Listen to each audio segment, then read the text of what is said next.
Esperemos que ya con este nuevo protocolo que va a estar en vigencia desde el 13 de febrero hasta el 21 de diciembre, de acuerdo a nuestro gobierno estatal, vamos a poder, esperamos, hermanos, que la congregación comience nuevamente a venir, que sientan ánimos para estar aquí en la iglesia y ciertamente muchos también se han hecho flojos porque como ya estamos transmitiendo, mejor lo veo en casa.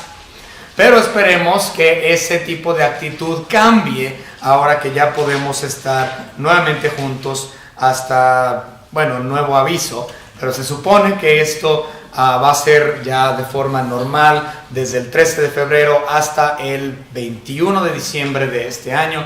Vamos a tener estos protocolos, se supone, obviamente de acuerdo a cómo cambie lo del semáforo naranja y rojo y todo eso.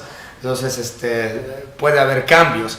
Pero, según nuestro gobierno, esto se va a mantener así desde el 13 de este mes hasta el 21. Entonces ya podemos tener servicios con el 50% del aforo. Y como les mencioné, nada más debemos de estar en oración por lo del manifiesto que se está metiendo para la contrapropuesta, para poder tener lo de los himnos y recoger las ofrendas y cena del Señor y todo eso.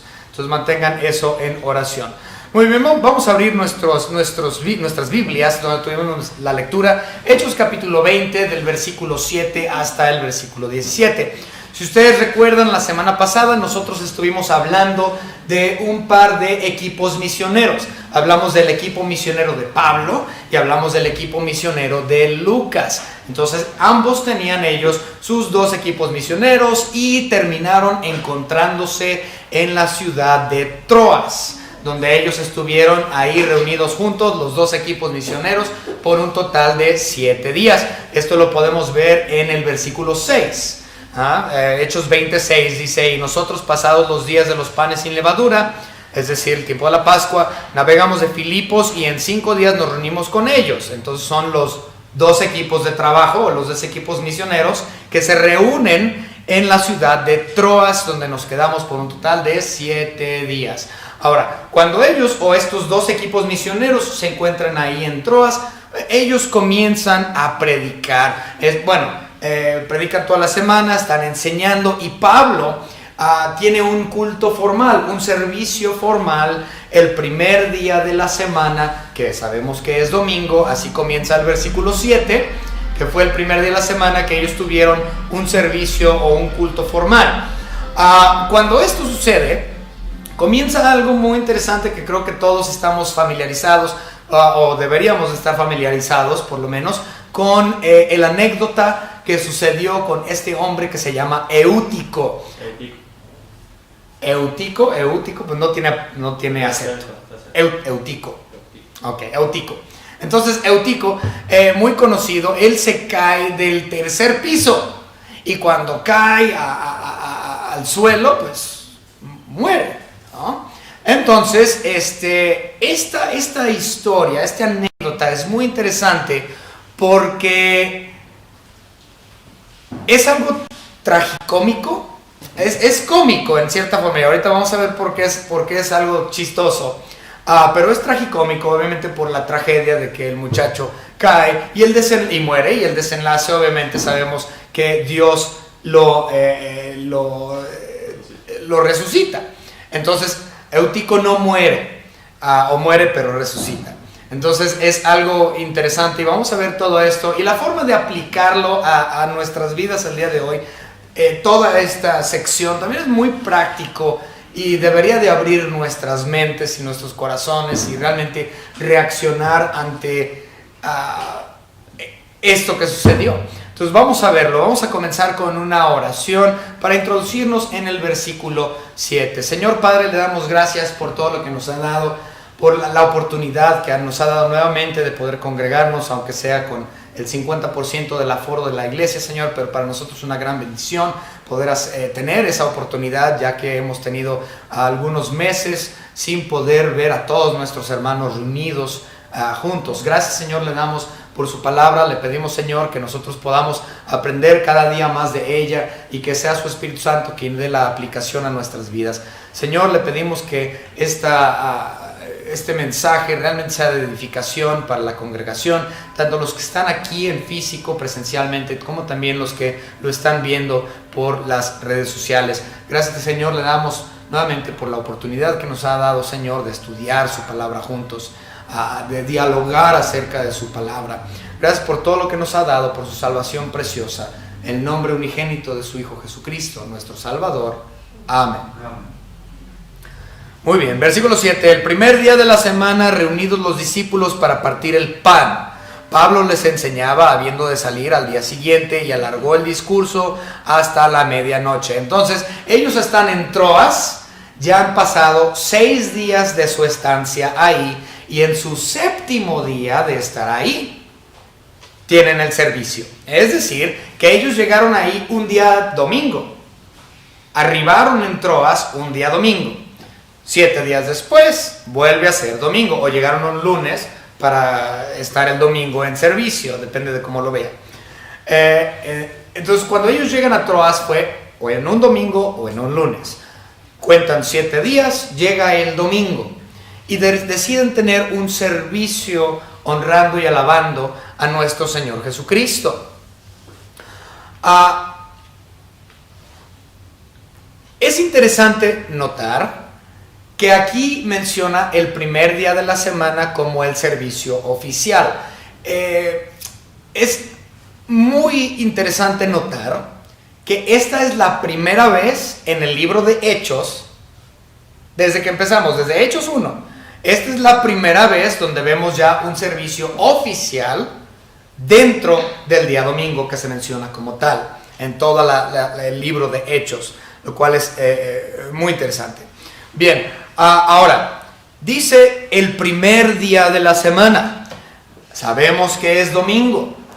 Muchas personas, como lo mencioné la semana pasada o hace 15 días, no recuerdo, hay algunos que se llaman, una denominación muy famosa que se llama adventistas, también conocidos popularmente como los sabatistas.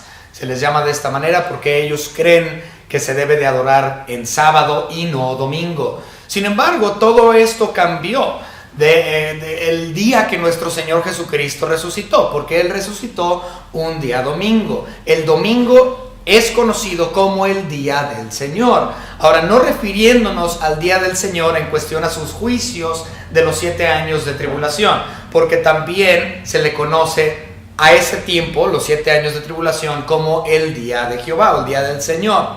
Pero aquí estamos hablando de un día en específico. El domingo es el día del Señor, sin referencia a los 7 años de tribulación.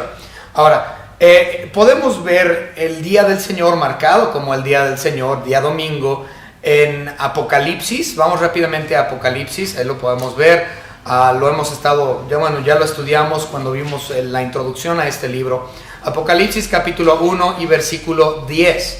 Dice: yo estaba en el Espíritu en el día del Señor, y oí detrás de mí una gran voz como de trompeta. Entonces, en la visión que tuvo Juan en la isla de Patmos, esa visión se llevó a cabo un día domingo, aunque no dice domingo, pero sabemos por lo que dice, es el día del Señor. Cristo Jesús resucitó un día domingo, y desde su resurrección, los cultos o servicios oficiales de la iglesia primitiva se llevaron a cabo en día domingo y no en sábado. Por lo tanto, esto nos muestra que los adventistas se han equivocado, porque en primer lugar el día sabático era algo que era utilizado, o una parte de la ley dada por Dios a los judíos, no a la iglesia, el cuerpo de Cristo, posterior al Pentecostés. Ahora, también podemos ver, este es muy famoso, este versículo, cuando se recogieron ofrendas, precisamente de las ofrendas que tenía Pablo. Recuerden que la semana pasada hablamos de una ofrenda de amor que se había levantado en todo lo que era Corinto, todo lo que era área de Filipos, Corinto, Tesalónica, en esas provincias, Filipos, se levantó esta ofrenda de amor para los hermanos que estaban en Jerusalén. Entonces Pablo tenía a todos estos ancianos con él o pastores con él, quienes estaban custodiando este dinero. Pero si nosotros nos vamos a 1 Corintios capítulo 16, hablando justamente de este dinero, este dinero que se recogió en Macedonia y en Acaya y en todas esas provincias, se levantó en domingo. ¿Por qué en día domingo? Porque el servicio formal era en domingo. Vamos rápidamente a 1 Corintios capítulo 16 y versículo 2. Dice la palabra de Dios acerca del recogimiento de estas ofrendas. 1 Corintios capítulo 16 versículo 2. Vemos que estas ofrendas se recogieron en domingo. Vamos a ver. Cada primer día de la semana, es decir, domingo, cada uno de vosotros, es decir, no nada más la iglesia de Corinto, sino todos los que estaban en Macedonia y Acaya, ponga aparte algo según haya prosperado, guardándolo para que cuando yo llegue no se recoja entonces ofrendas. Entonces Pablo dijo, bueno, cuando yo llegue ya las ofrendas ya van a estar recogidas, yo puedo llegar por esas ofrendas para hacer nuestro puerquito, nuestra alcancía, nuestra ofrenda de amor, para poder dársela a la iglesia de Jerusalén, que están en necesidad de esos fondos. Entonces, todo se llevaba a cabo el primer día de la semana, es decir, domingo, y no sabático. Y hay otros versículos en la Biblia que afirman que el primer día de la semana es cuando tenían servicio y no sábado, que es el día domingo. Pero no nos vamos a meter en esos detalles porque no es el punto esta mañana.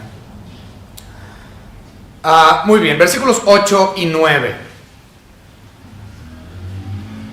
Y quiero que noten, fíjense, ayer en la noche nosotros estábamos teniendo nuestro servicio de parejas, nuestro retiro ahí de parejas, de matrimonios, y había un par de personas que estaban ahí, que no acuden normalmente a la iglesia o acuden muy poco, y ellos estaban ahí presentes el día de noche y el día de ayer, y fue algo largo. Tuvimos varios temas que tuvimos que hablar ayer en la noche y de los cuales se enseñaron y se predicaron.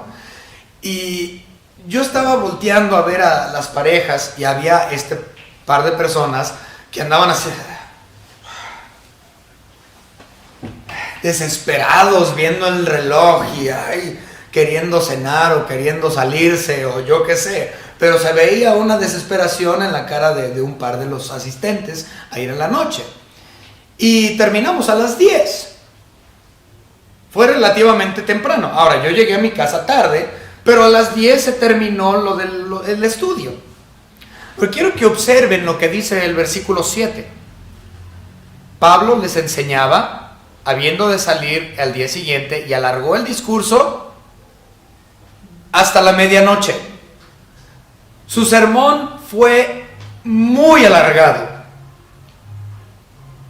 Pero los hermanos creyentes ahí estaban, sin importarles cuánto estaba durando la predicación.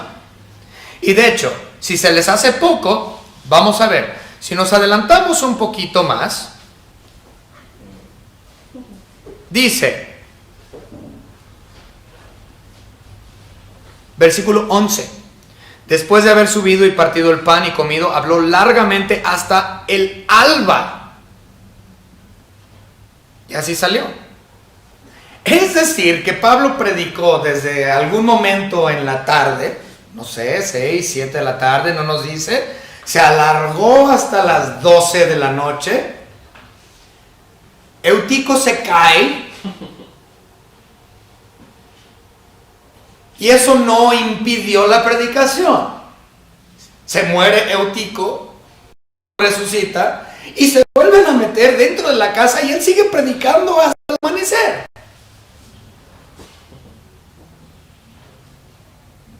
Ahora, yo sé que escuchar la palabra de Dios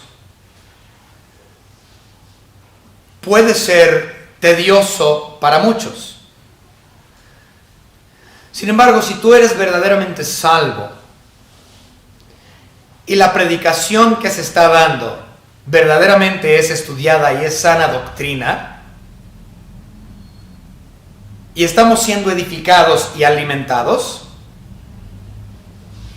no debe de ser gravoso un sermón de larga duración. Ahora, hay aquellas predicaciones donde los predicadores predican 2, 3, 4 horas y no dijeron absolutamente nada. Y no aprendiste nada, porque el pastor no estaba preparado. El predicador nada más habló por hablar, pero nunca edificó a la grey. Ese tipo de sermones son un fraude. Ese tipo de predicadores son un fraude. Y no tienen ningún lugar detrás de este púlpito, o de ningún otro. Pero si el pastor ha estudiado, no importa realmente qué tan largo sea. Si hay edificación y conocimiento y entendimiento y exposición de la doctrina sana, un verdadero creyente va a estar ahí. Él predicó desde la tarde del día siguiente hasta el alba de la mañana próxima. Muchas horas. Bien, continuamos con el versículo 8 y 9. Y había muchas lámparas en el aposento alto, donde estaban reunidos. Y un joven llamado Eutico, que estaba sentado en la ventana, rendido de un sueño profundo, por cuanto Pablo disertaba largamente, vencido del sueño, cayó del tercer piso abajo y fue levantado muerto. Como los mencioné, esta porción de las Escrituras es algo tragicómico. Tragedia, porque obviamente Eutico se cayó y nuestro hermano murió, pero posteriormente fue resucitado por Cristo Jesús, lo cual nos da un desenlace feliz. Lo cómico es el significado del nombre Eutico. La definición del nombre Eutico significa suertudo. ¿Okay? Suertudo. Esto se me hace, a mí por lo menos, se me hace cómico. Este creyente que estaba en el aposento alto, que se llamaba suertudo, se cae, muere y Dios lo levanta. Ciertamente esto para mí es algo cómico. Muestra el sentido del humor de nuestro Señor Dios, que un hombre llamado Eutico, suertudo, muere por escuchar la palabra, al estar escuchando la palabra de Dios, y Dios lo levanta de los muertos. Eutico, el suertudo. Bien, continuamos. El hecho de que él fue levantado muerto no implica que pensaban que estaba muerto, sino que literalmente él había fallecido. Dice aquí el versículo 10 que él estaba rendido de un sueño profundo.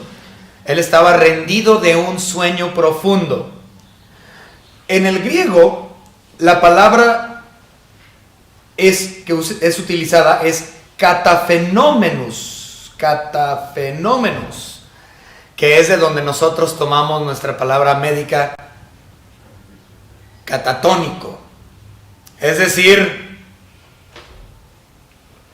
tieso, exactamente, muerto. Entonces, por el griego original, sabemos que él estaba catatónico, tieso, muerto, fallecido. Catafenómenos, no sé cómo decirlo, cataferómenos. Ok, muy bien. Pero el chiste es de que Eutico falleció, no tan suertudo en ese momento. Bien, continuamos. Este tercer piso al cual se menciona en el versículo 8, y como dice, es el aposento alto. Esto es equivalente a algunas casas de hoy que tienen en los techos, en las azoteas de su casa, un terrado, o nosotros aquí en México lo conocemos como una terraza.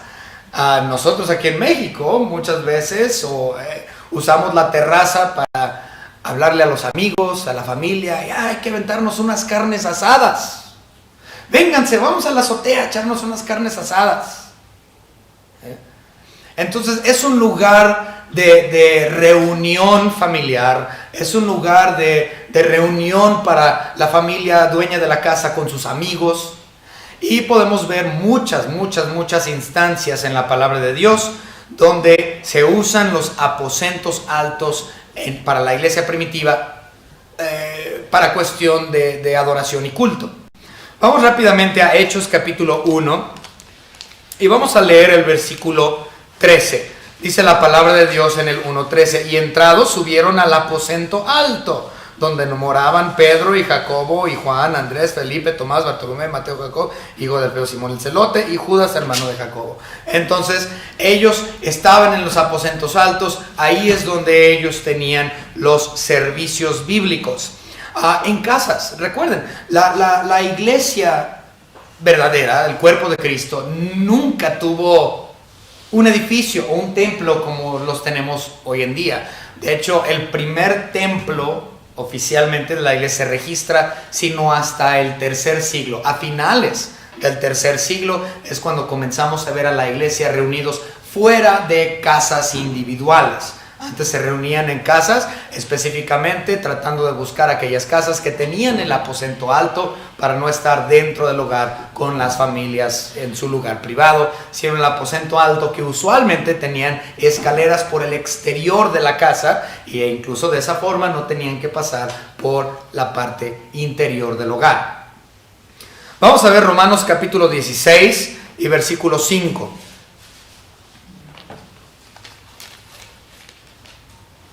Hechos 16:5 nos dice: saludad también a la iglesia de su casa.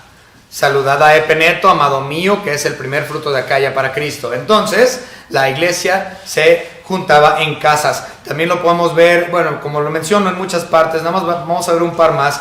1 Corintios capítulo 16 y versículo 19 también nos indica ahí que había una iglesia en casa. 16-19 dice: las iglesias de Asia os saludan, Aquila y Priscila, con la iglesia que está en su casa. Es decir, la iglesia que se encontraba en la casa de Aquila y Priscila os saludan mucho en el Señor. También en Colosenses 4:15 podemos ver otra instancia donde la iglesia se encontraba dentro de los hogares y no en una edificación propia perteneciente a la congregación. Entonces Colosenses capítulo 4 y versículo 15 nos dice: saludad a los hermanos que están en la Odisea y a Ninfas y a la iglesia que está en su casa. Entonces las iglesias no tenían como tal predios, no tenían fincas, no tenían nada. Se juntaban en las casas de los hermanos, preferentemente aquellas que tenían aposento alto con una escalera separada del interior del hogar. Entonces Pablo y Lucas y los dos equipos misioneros que se encontraban ahora en Troas después de 7 días tienen el servicio bíblico un domingo por la mañana para adoración a nuestro Señor Dios, y están en el tercer piso, en el aposento alto. Predica toda la noche, y del tercer piso Eutico se cayó porque él estaba rendido de un sueño profundo o catafenómenos, completamente catatónico, muerto. Y de ahí se cae de tanto sueño y cae tieso. Bien, vamos a continuar.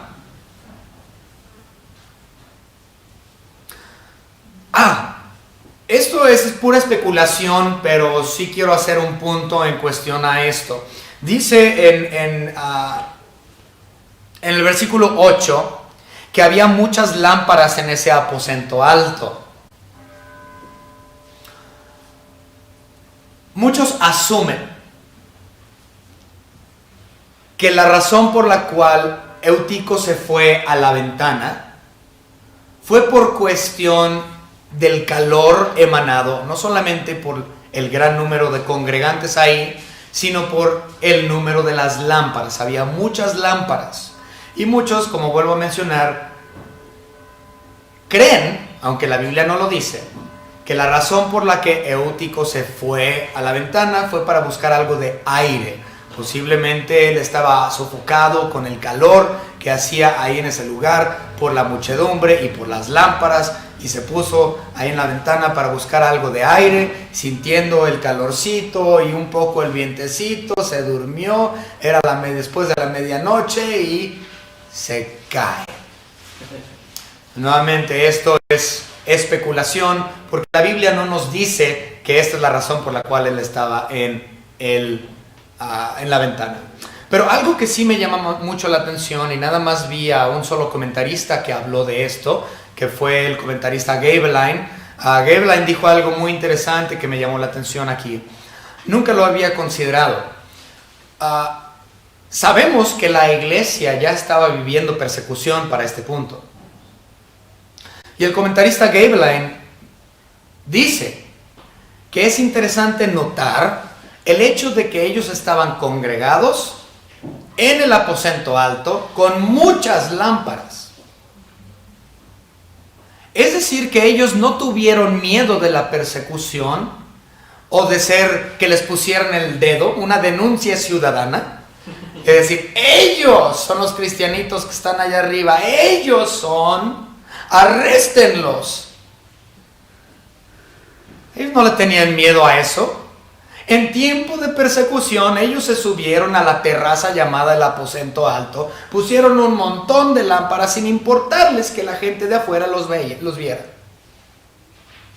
¿Y qué es lo que tenemos hoy en día? Miedo, porque estamos en botón anaranjado, en semáforo anaranjado. Miedo que venga el inspector y que nos diga, no pueden cantar alabanzas. Miedo, se nota porque están las puertas de la iglesia, pero hay pocos congregantes, aunque nuestro gobernador ya dijo que podíamos tener servicios. ¿Dónde están?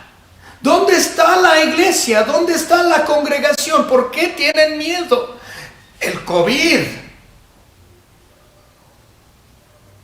Estos hermanos estaban bajo amenaza de muerte, una muerte segura, las 24 horas del día, y esa muerte era una muerte muy fea. Y ellos públicamente prendieron muchas lámparas para ser vistos por todo mundo, sin esconderse en la azotea. ¿Cómo está el cristianismo hoy en día en comparación con el cristianismo de la iglesia primitiva? Estamos ciertamente muy por debajo del nivel. Continuamos. Ahora sí, versículos 10 al 12.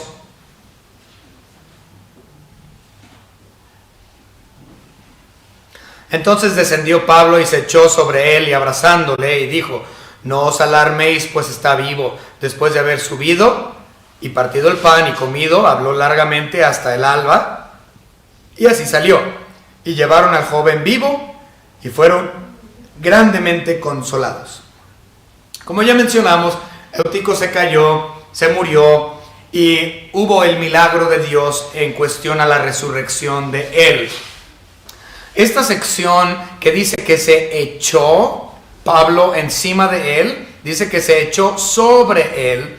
A muchas personas toman el versículo de Primera de Reyes, capítulo 17 y versículo 21, para mostrar la similitud que hubo en cuestión a lo que sucedió en el pasado. Vamos rápidamente a Primera de Reyes, capítulo... ¿Qué les dije? Capítulo 17 y versículo 21, 17-21. Vamos rápidamente. Primera de Reyes, capítulo 17 y versículo 21. Dice la palabra de Dios. Y acercándose Elías a todo el pueblo, dijo, ¿hasta cuándo claudicaréis vosotros entre dos pensamientos? Si Jehová el Dios seguirle y va él y en pos de él y el pueblo. No, ese no es el versículo. Esa es Primera de Reyes. Perdón. Ahora sí. Gracias. Primera de Reyes 17:21. Y se tendió sobre el niño 3 veces y clamó a Jehová y dijo, Jehová, Dios mío, te ruego que hagas volver el alma de este niño a él. Entonces, Elías se pone sobre el cuerpo de este niño. Entonces, ahora lo que Pablo está haciendo es algo similar. Él se echa sobre el cuerpo de Eutico. En realidad no sabemos por qué fue así. ¿Lo hizo en recordatorio a lo que Elías había hecho en el Antiguo Testamento? ¿Sí fue Elías o Eliseo? Elías. Ok, entonces estaba recordando lo que Elías hizo en el Antiguo Testamento al echarse sobre el cuerpo de este niño. Señor, que regrese su alma a él. En realidad no sabemos, la Biblia no nos dice por qué se echó sobre el cuerpo de Eutico de esta manera como Elías lo había hecho en el pasado. Pero lo que sí entendemos claramente es que aunque no viene escrito, entendemos que Pablo oró a Dios y fue restaurado, fue escuchado la oración de Pablo y fue restaurado al cuerpo, el alma de Eutico. Vamos a continuar.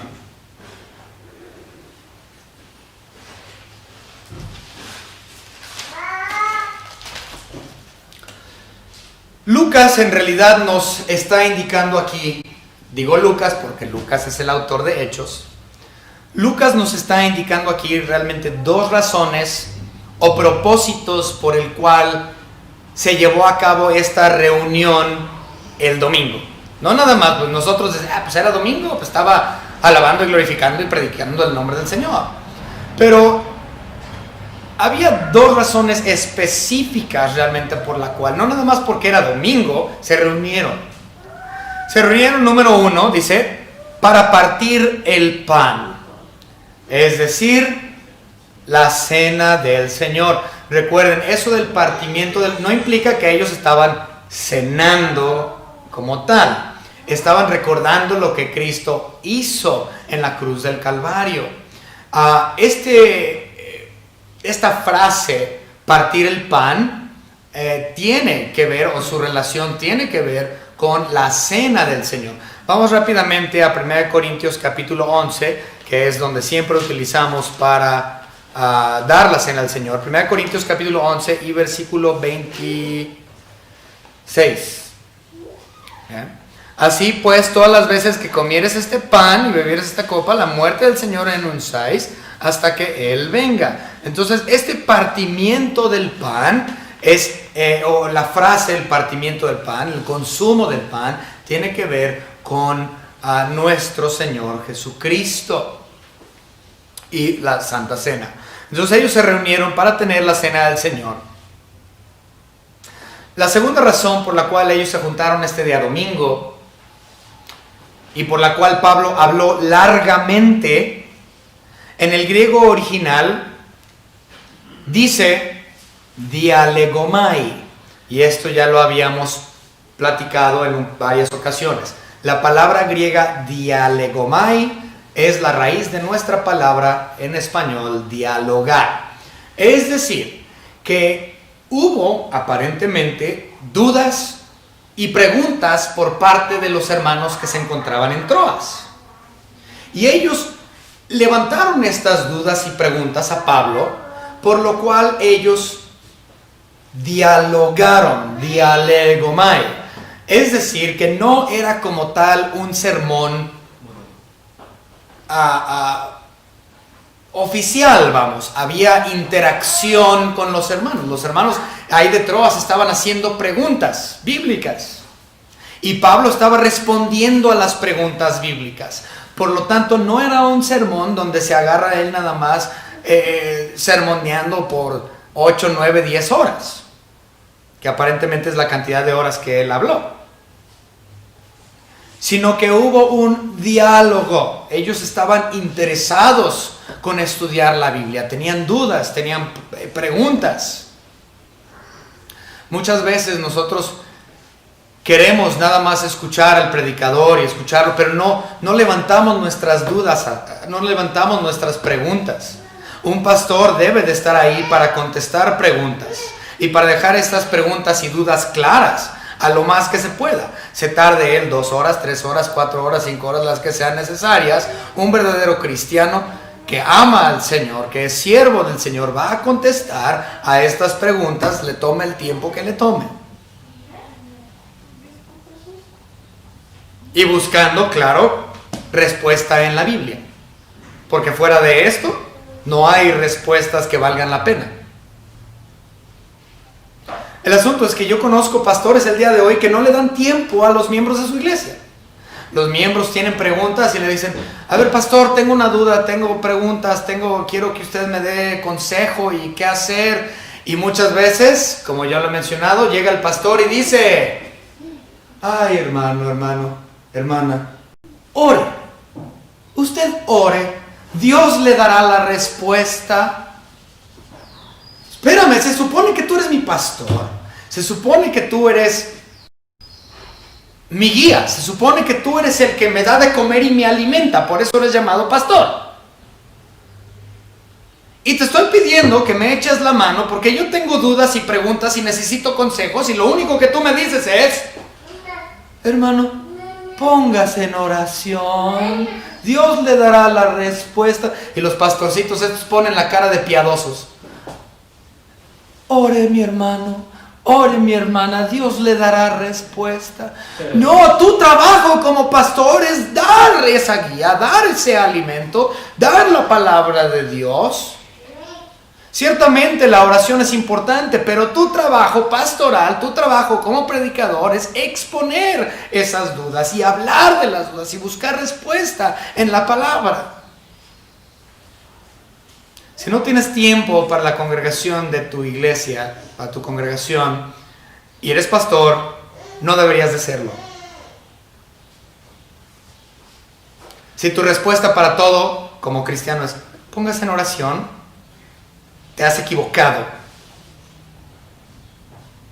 La oración no te da respuesta.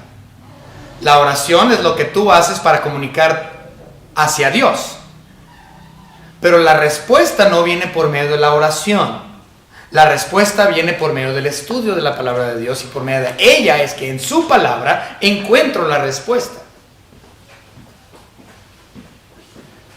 Y Pablo hizo su trabajo pastoral y misionero, dándole el tiempo necesario a estos congregantes de la iglesia de Troas, dialogando con ellos y explicándoles la palabra de Dios.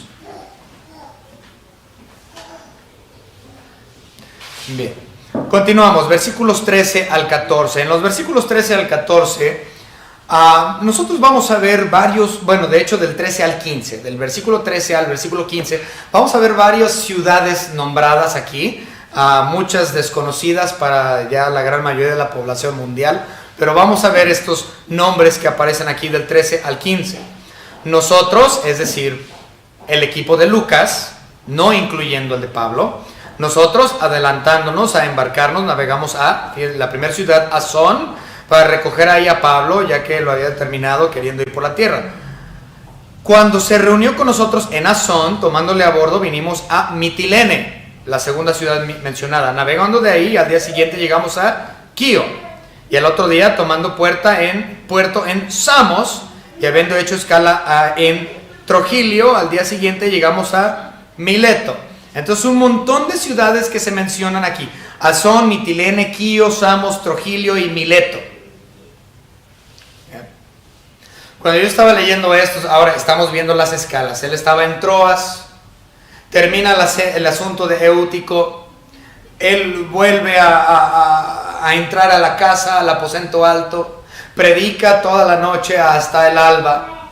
La mañana siguiente, dice el versículo 12, que ellos salen de ahí, pero se adelanta el equipo de Lucas. Ahora es una cosa muy interesante. Lucas navegó con su equipo, mientras que Pablo decide ir por tierra. Pablo dice, yo no me voy a embarcar con ustedes. Mira, Pablo, miren, hermanos, ustedes, Lucas, y embárquense y adelántense. Yo me voy por pie, yo me voy a ir a pie. En realidad no sabemos por qué Pablo decide irse a pie y no desea acompañar a Lucas y a los demás del equipo. La Biblia no nos dice por qué se fue a pie. Y les dijo, ustedes adelántense por barco, allá nos vemos. Como la Biblia no lo dice, hay especulación también acerca de esto. Número 1, que es el más común, las personas piensan que él decidió irse a pie porque de esta forma podía predicar más. ¿Okay? Esa es la respuesta número 1. ¿Por qué? Pues obviamente, miren, si usted me conoce, usted sabrá que a mí no me gusta volar. No porque le tenga miedo al vuelo, sino porque a mí me gusta pararme en diversos lugares. Cosa que nada más puedo hacer si voy por tierra. Si voy por tierra, yo puedo llegar a los pueblitos, yo puedo ver qué se ofrecen en estos lugares, puedo conocer a personas. Pero si yo voy en el avión despega y aterriza y yo no vi a nadie. Y no más que a los que iban en el avión conmigo. Y no tuve la oportunidad de conocer lugares. No tuve la oportunidad de platicar con gran número de personas. Y por lo tanto muchas personas asumen que Pablo decidió irse por tierra para poder predicar y llegar a estos pueblitos y poder estar en servicio del Señor. Cosa que arriba del barco no hubiese podido hacer de la misma manera. Entonces esa es propuesta número 1 de la razón por la cual él se fue a pie. La propuesta número 2, que también me gusta mucho, que no es muy común, es que él se fue para estar solo con Dios. Nuevamente esto es especulación. La Biblia no nos dice. Pero esto también es muy importante. ¿Por qué? Porque cada persona realmente necesita tener su tiempo privado con Dios. Y si estás rodeado de personas, si se hubiera ido todo el equipo de Pablo junto en el barco y Pablo incluido, Pablo no hubiese podido tener ese tiempo íntimo con el Señor. Pero enviando a todos en el barco, ustedes adelántense, yo me voy a pie. Él tenía tiempo para pensar y para estar en oración y para estar en meditación y para poder estar en un tiempo íntimo con el Señor. Y déjenme decirles, si esta realmente es la razón, porque les vuelvo a decir, esto es especulativo, porque la Biblia no nos dice, pero si esa fue la razón por la cual Pablo decidió irse a pie, tiene mucho sentido también. Y ciertamente esta actitud es la que los cristianos debemos de tener. Debemos de buscar un momento a solas con el Señor. Debemos de apartarnos de todos y todo mundo ocasionalmente para decir, Señor, voy a pasar este tiempo, esta hora, estas 2 horas, estas 4 horas. Voy a pasar una semana contigo, Señor. Me voy a ir a quién sabe dónde, ahí al cerro, donde nadie me encuentre, y voy a llevar mi Biblia, y voy a estar en oración, y voy a estar en lectura, y voy a estar en ayuno, y voy a estar, Señor, cerca de su persona. Necesito esa intimidad. Las personas realmente también necesitan eso, ese tiempo especial con Cristo Jesús. Y si eso implica que tú te tienes que ir y alejarte de todos un tiempo, que así sea. Es sano poder estar en una relación íntima de esta manera con el Señor. Entonces, nuevamente, no sabemos por qué se fue a pie, pero estas son las 2 posturas más usuales. Número 1, que él quiso ir por pueblos para poder evangelizar y ser más efectivo. Y la otra es que él simplemente quería alejarse de todos para poder estar a solas con el Señor. Cualquiera que sea de estas 2 razones, ambas son muy buenas. Y así debería de actuar el creyente. Bien, continuamos. Ahora, de estas ciudades mencionadas, como ya lo dije, Asón, Mitilene, Quío, Samos, Trogilio y Mileto, estos lugares son interesantes y muy poca gente los conoce porque son islas, son ciudades que se encuentran dentro de islas. ¿Okay? Ahora, Asón no se encuentra en islas, Mileto tampoco, pero lo que son los demás, que son Mitilene, Quío, Samos y Trogilio, estas ciudades son ciudades pequeñas en Asia Menor, en lo que hoy es conocido como Asia Menor, es decir, lo que hoy es el país de Turquía. Entonces, alrededor de la costa de Turquía se encuentran todas estas pequeñas islas y se fueron de isla en isla hasta llegar a su destino.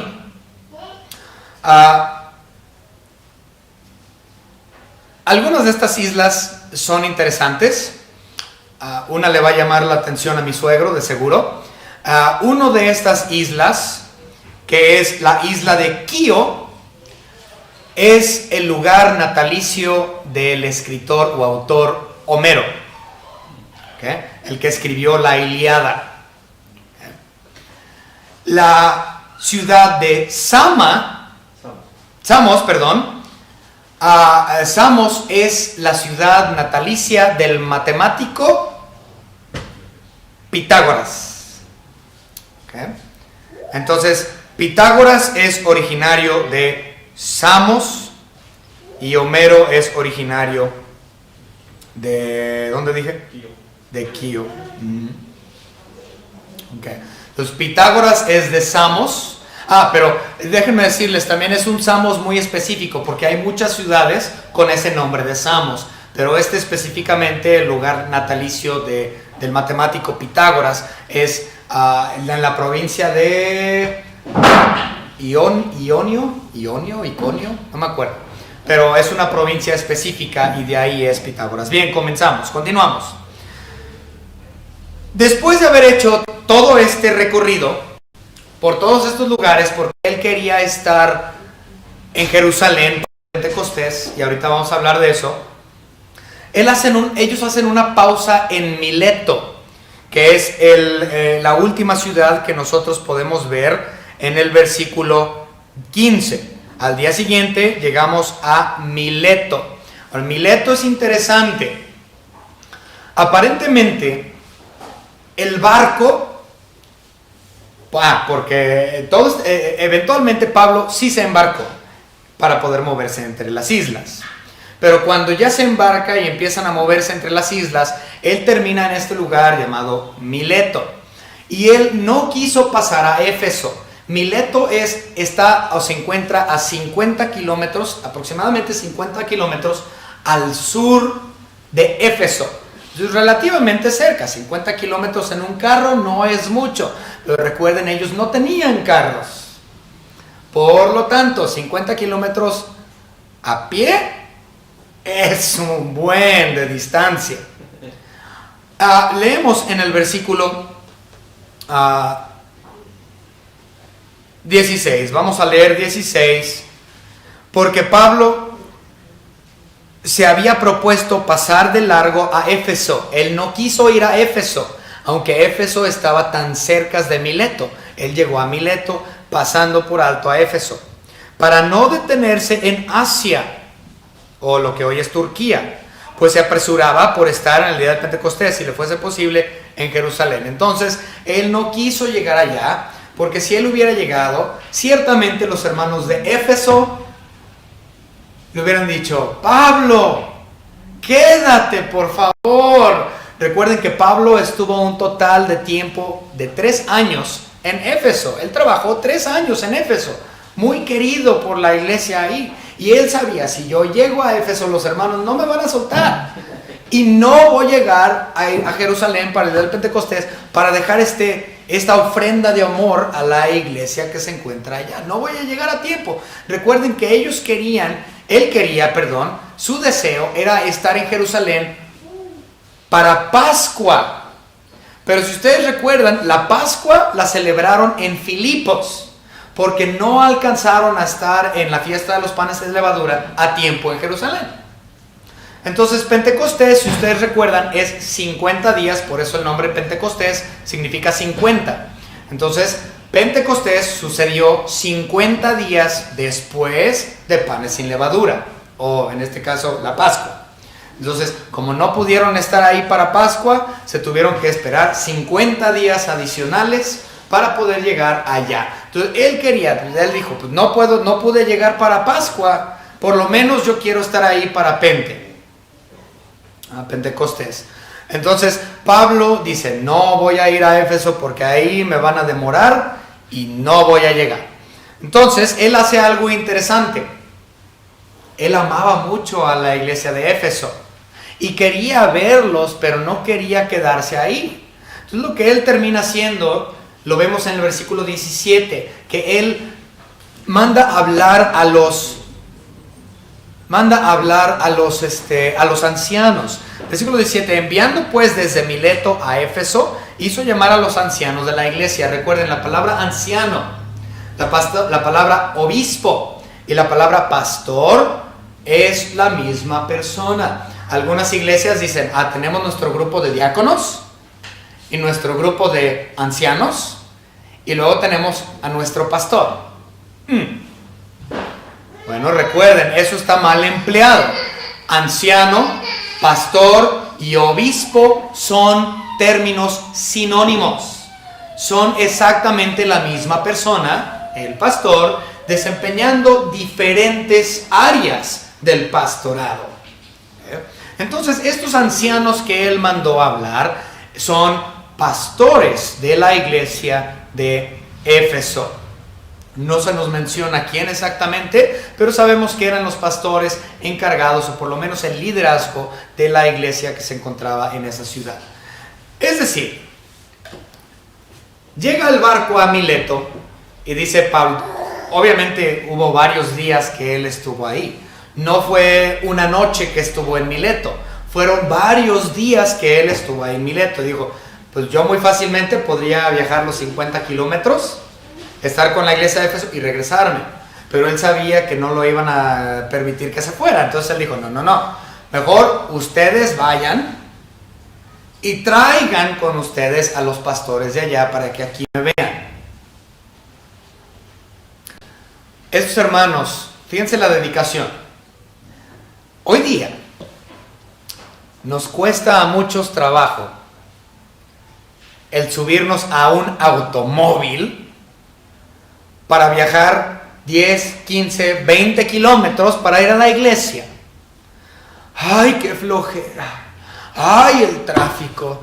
¡Ay, la gasolina! El esfuerzo de levantarme y prender el coche para con un piecito acelerar y manejar 20 kilómetros.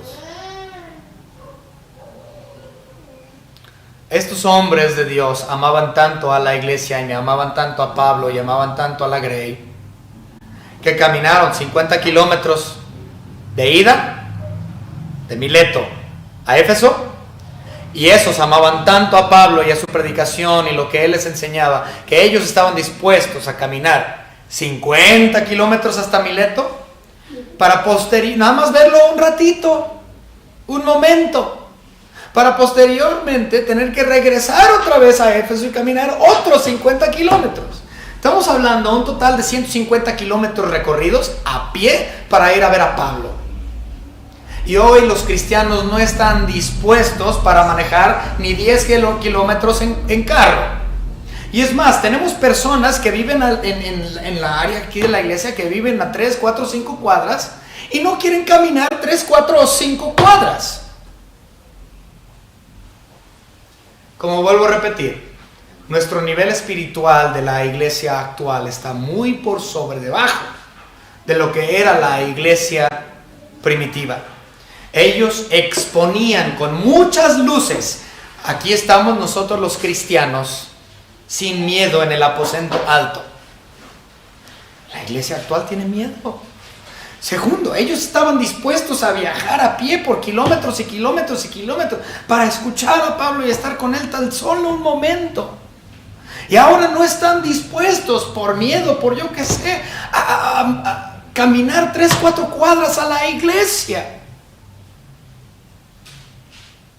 La vida espiritual de la iglesia actual está pobre. Esta es la razón por la cual Cristo dijo en Apocalipsis capítulo 3 que la iglesia de Filadelfia era débil. Ciertamente la iglesia de nuestra era es débil si tenemos miedo de abrir nuestras puertas y prender las luces y decir aquí estamos. Ciertamente la iglesia es débil en la actualidad cuando no están dispuestos a prender el coche y manejar algunas cuadras o un par de kilómetros, cuando estos hombres estaban caminando cientos de ellos.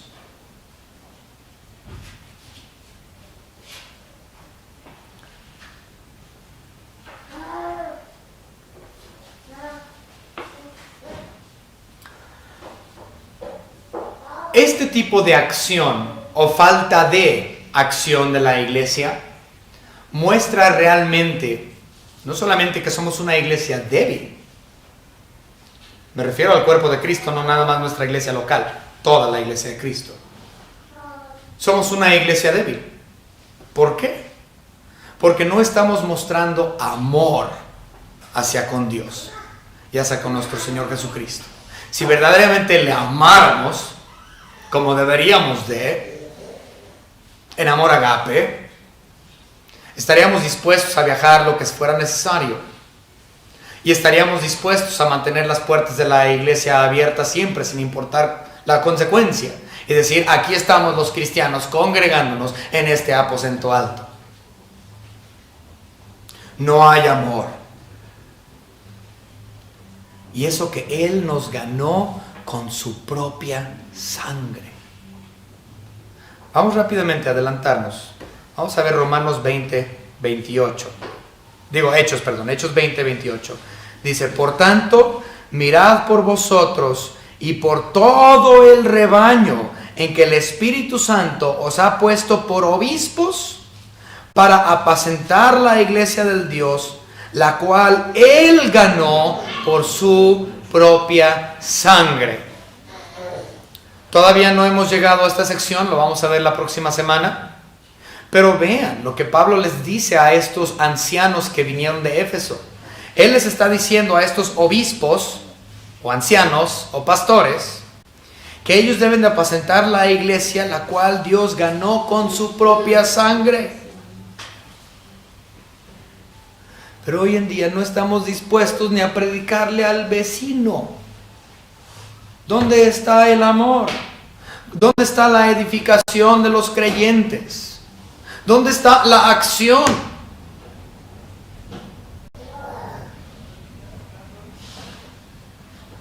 El problema, yo creo, es que se nos ha olvidado cómo ser cristianos.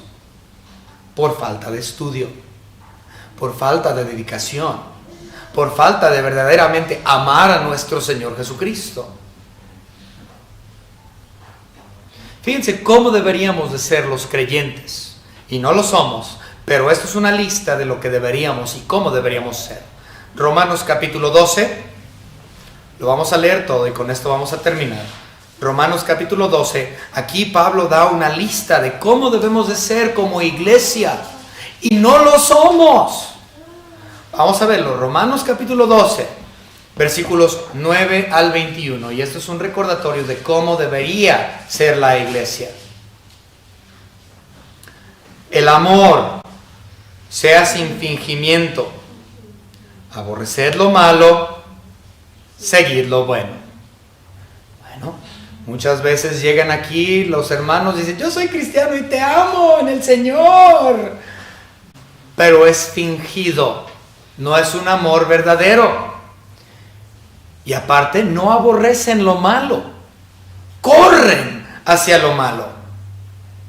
Ven la tentación y corren hacia lo malo. Y después dice seguid lo bueno. Y muchos de estos que dicen ser cristianos llegan y ay, no, me gusta ser cucaracha de iglesia. Leer la Biblia ahorita, qué flojera. Entonces están aborreciendo lo bueno y amando lo malo. Y su amor es fingido.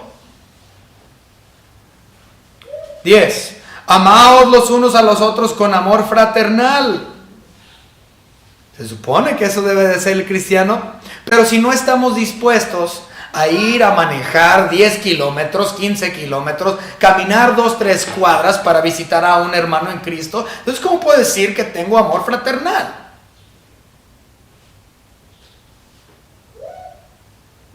En cuanto a honra y prefiriéndose los unos a los otros. Fíjense, prefiriéndoos los unos a los otros. Es decir, que tu preferencia debe de estar para con los miembros de la iglesia. No, pero esto no es lo que sucede. Yo no quiero ir a la iglesia porque me voy a encontrar con fulanita y con fulanito y me caen bien gordos. No quiero ver ni en pintura. Yo prefiero andar con mis compas ahí en la calle. Entonces, ¿a quién estás prefiriendo? No es un amor fraternal verdadero. Eso no es amor agape. Pero muchos cristianos prefieren estar con sus amigos y sus cuates del mundo que en vez de estar con la iglesia. 11. En lo que requiere diligencia, no perezosos, fervientes en espíritu, sirviendo al Señor. Pues no es lo que vemos en la iglesia tampoco. Muy pocos sirven con fervor al Señor. Vamos a tocar puertas. Al principio sí, vienen muchos. Después de 15 días ya nada más son 3. ¿Dónde está el servicio? Vamos a dar un discipulado para la familia fulana. Ay, no, qué flojera. Vamos a tener un evento de jóvenes. ¿Cuántos vienen? Vamos a tener un evento de señoritas. ¿Cuántas vienen? Vamos a tener un evento de matrimonios. ¿Cuántos llegan?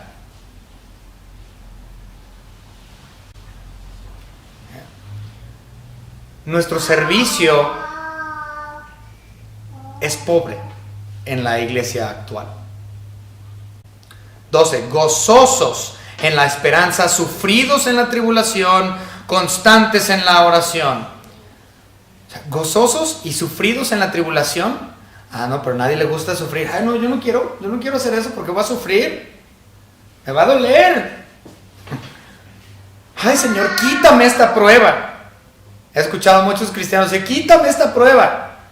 Debes de estar gozoso por la prueba que Dios te dio, mi amigo.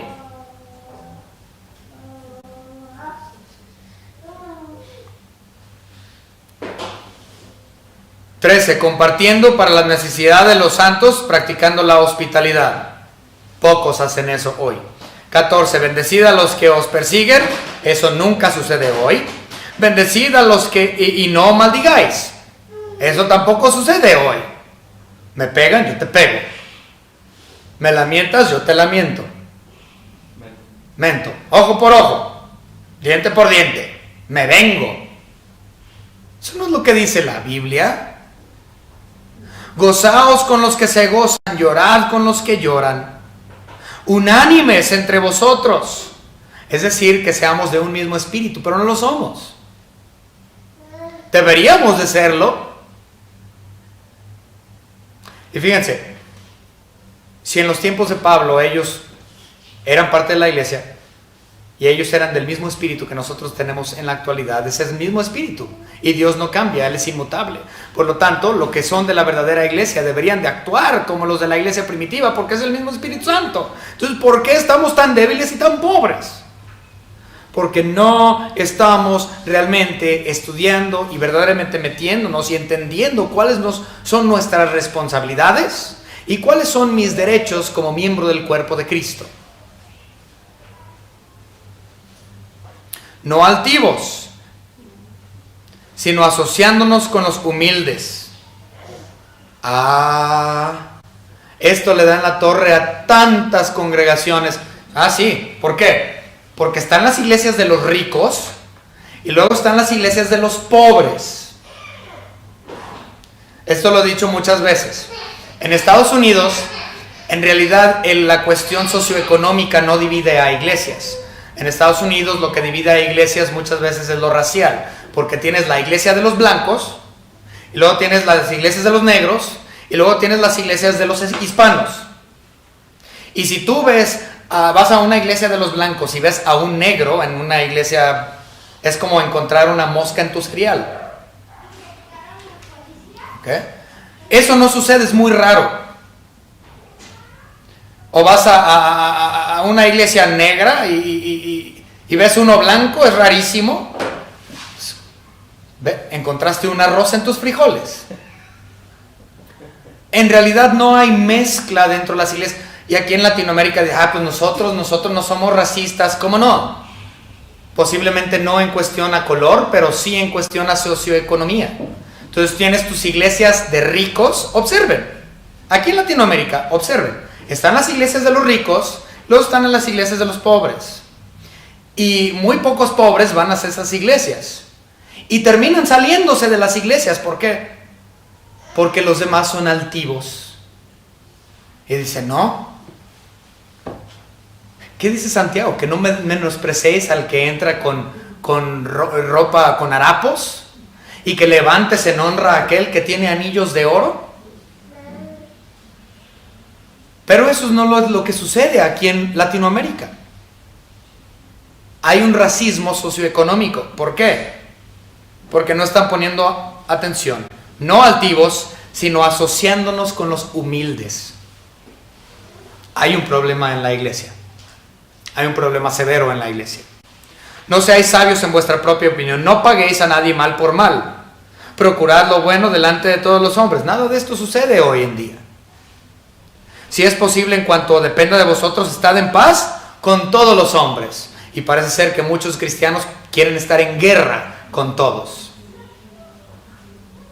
No os venguéis vosotros mismos, amados míos, sino dejad lugar a la ira de Dios. Porque escrito está: mía es la venganza, yo pagaré, dice el Señor. Así que si tu enemigo tuviere hambre, dale de comer. Esto nunca sucede.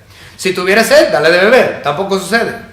Pues haciendo esto, ascuas de fuego amontonará sobre su cabeza. No seas vencido de lo malo, sino vence con el bien el mal. Espero que hayan puesto atención a Romanos 12 del 19 al 21. Esto marca lo que debería de ser idealmente un creyente.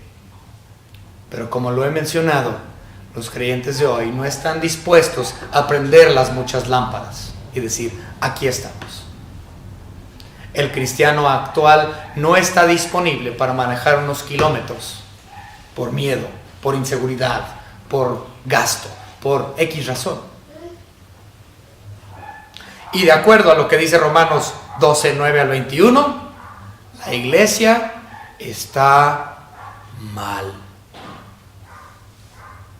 Hay un problema espiritual severo en toda la iglesia alrededor del mundo. Apocalipsis, nuestro Señor Jesucristo tenía razón. La iglesia es débil. Seamos más como estos equipos misioneros que mostraron amor en acción, estando dispuestos a viajar y caminar para la honra y gloria de nuestro Señor, sin miedo alguno a lo que vendría. Vamos a orar. Señor Padre, gracias por todo lo que nos ha dado. Nos estamos pidiendo que nuestra iglesia, su iglesia, esta iglesia local y la iglesia universal alrededor del mundo, la verdadera iglesia, Señor, entienda cómo debe de actuar un verdadero creyente, y que seamos más como la iglesia primitiva y como estos dos equipos de misioneros, el equipo de Lucas y el equipo de Pablo, que ellos sin titubear viajaban y sin miedo a consecuencias predicaban, y con un amor verdadero iban y se juntaban con otros hermanos. Ayúdanos, Señor, a ser una iglesia fuerte y no una iglesia débil. Pedimos esto en el nombre de su Hijo Jesucristo, nuestro Salvador. Amén.